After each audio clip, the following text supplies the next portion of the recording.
Nung pumunta ako ng Ireland, nakita ko ang oportunidad na nakikita ko doon na malaki ang sahod ng mga heavy equipment operator. Kaya nag-training ako dito sa Bungabong, sa BMDC. Ako si Miguel Rebellosa, taga Pinamalayan Oriental, Mindoro. Ah, Nag-training ako dito sa BMDC kasi nakita ko yung oportunidad na pwedeng ibigay ng training center na ito sa amin. Unang-una, nagbibigay sila ng libreng training para sa amin na para ma-enhance namin yung mga skills namin na kailangan pang i-develop.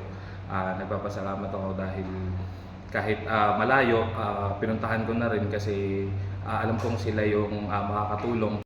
Nakita ko yung oportunidad pagdating sa mga skilled worker sa bansang Ireland, kaya nagpursige din ako na mag-training dito kasi nakita ko yung oportunidad at yung pangangailangan ng bansang yon pagdating sa mga heavy equipment operator, lalo na sa mga hydraulic excavator. Kaya nag-training ako dito upang mapaghandaan at magkaroon ng kasanayan pagdating sa pag-ooperate nun. At alam kong malaki ang oportunidad at may malaking sahod na nag-aantay pagdating sa bansang iyon.